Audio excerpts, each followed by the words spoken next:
Hi guys, it's Kamil here, and I'm coming to you with another book in the series of books young Kamil loved that older Kamil reread.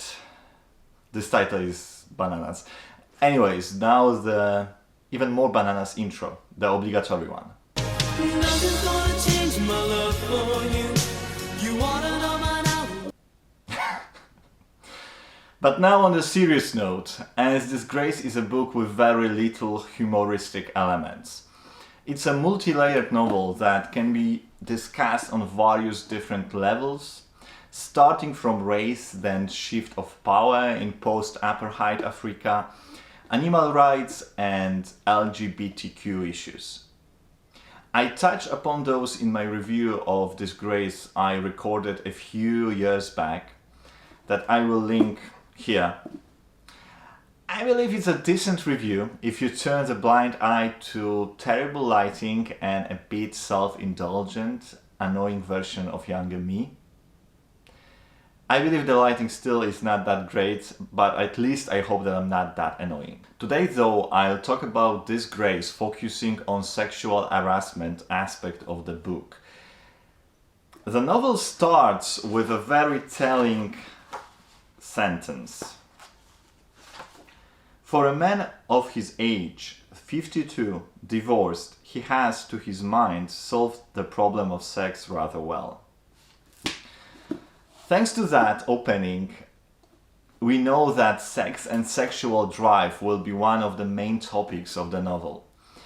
The topic through which Coetzee will tell us about post-apartheid Africa and social dynamics over there. But to give you a bit of a background, the plot of the novel is built around David Lurie's fall to disgrace after he seduces one of his students, Melanie Zach.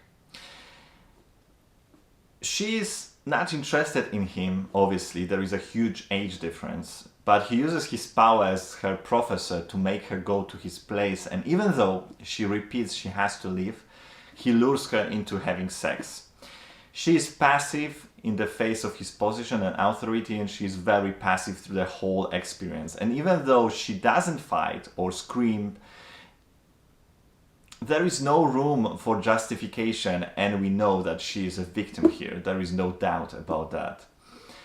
What's more, he doesn't stop there. He continues stalking her, just as he did few pages earlier with the prostitute Soraya that he had regular encounters with.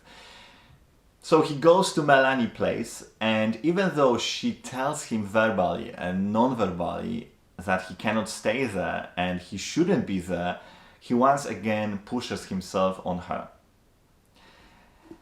You have to remember that the book is told from David Lurie's perspective, even though it's a third-person narration. And even here, he himself sees what he has done. Not rape, not quite that, but undesired nevertheless, undesired to the core.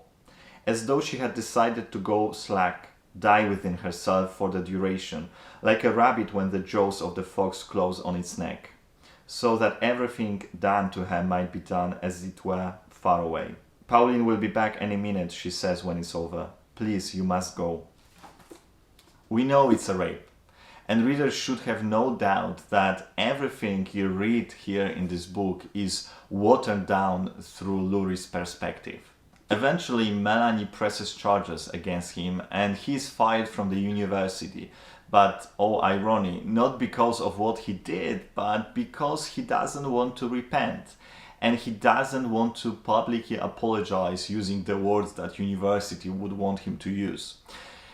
David Lurie just claims that he was a servant of Eros. That's it, you know. You are who you are, and why judge a dog for being a dog, right? Pretty bananas, isn't it? You know, once a handsome man, now in his 50s, he lost the glances of women warming his male ego. And he became a sexual predator, not able to control his urges. You know, earlier on, he breaks the non-spoken agreement between him and the prostitute that he visits by entering her outside of sex work life through calling her home knowing that there's husband and family there. He doesn't take no's for the answer. And as often in those situations, those relations, there's an unbalance of power in place. And there is another element to the dynamic here. Lurie is a white man in position of power, and his victims are black young women, Soraya and then Melanie. Both of them young enough to be his daughters. This is also a typical enactment of racialization of African women into erotic objects. He's one of many white men in that shameful history, as I already said.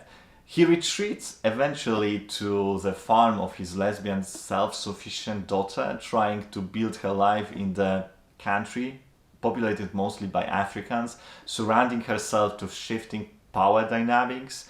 And while there, he and his daughter are victims to another assault. Now Lucy is raped by 2 South Africans while he is beaten and burned. Second sexual crime is juxtaposed against the first one. What's interesting, aside of Lurie saying that his second sexual intercourse with Melanie was not quite a rape, and hardly anybody calls what happened between him and Melanie a rape, while what happened to Lucy, that's the interesting part, is obviously a rape. And David pushes her to press charges against those guys. And he is not able to see the parallel between his actions and what has happened to his daughter. And what I found interesting here, and this is a constant element in Coetzee's writings, is that we are forced to look behind the first layer given to us by David Lurie. Coetzee never gives you straight answers or black and white situations easy to dissect. Lurie is a man you would not look at as typical physical, brutal, sexual predator. He never really uses physical force. He's well groomed, still relatively handsome, although, in his 50s. The prime of his years is long behind him, and since he noticed that he starts to become invisible to beautiful young women, that characteristic probably could fit a lot of guys from show business or politics that were accused of sexual harassment this year. Maybe not Trump, but quite a few of them. Anyways, David Lurie lost his sexual appeal and he doesn't want to consent to that, and he forces himself on a young student of his without looking for her consent, really. During the first intercourse, there is no from her side. No verbal no, but we see that she doesn't want to agree to what happens between him and her.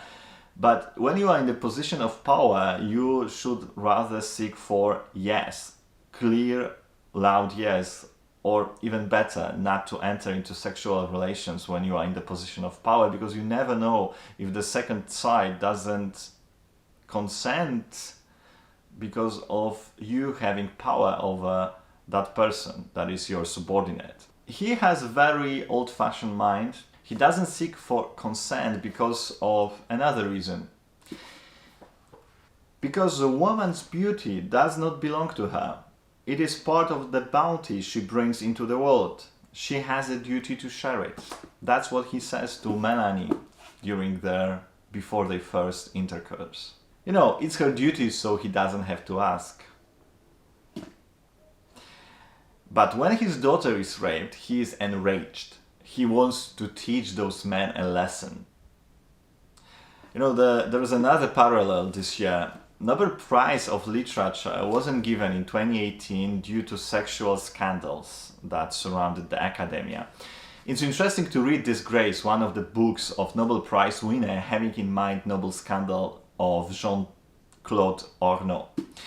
Jean-Claude Arnault is a 70-year-old French, a big name in cultural world in Sweden. He is a husband to a Nobel Academy member, Katarina Frostensen, I believe. And this year, 18 women came forward accusing him of sexual harassment and physical abuse over more than 20 years, I believe. The victims said that he used his influence, including his connections to the academy, to force them into having sex. Obviously, he has denied all allegations. And there's also a rumor that he was leaking information of Nobel Prize winners. So eventually, the permanent secretary of academia stepped down together with Katarina Frostenson, the wife of Arno.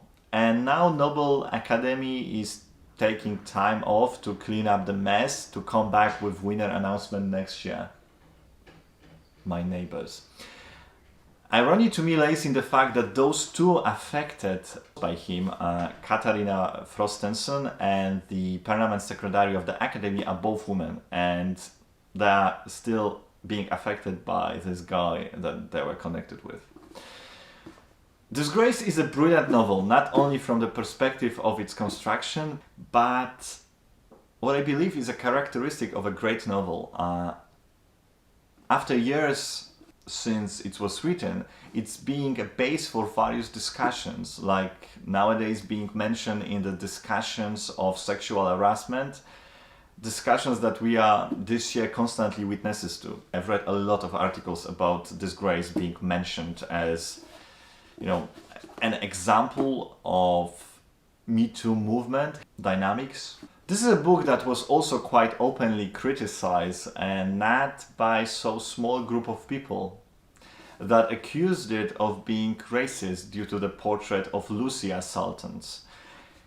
I do not agree with that, but that's another characteristic of a great novel. Those do not give you a straight answers. Those do not carry an easy ones. What it does instead, it makes you ask multiple questions. This is one of the most important novels on sexuality, race and power, in my opinion. And guys, if you haven't read it, obviously I cannot recommend it more. I've read it, I believe, 4 times now, and every time I do it, I believe that this is one of the most brilliant pieces of writing I ever came across. So yeah, tell me if you read anything else by Coetzee, or if you would recommend any other book that would talk about sexual harassment so strongly or vocally as this one. And I talk to you soon. Bye bye.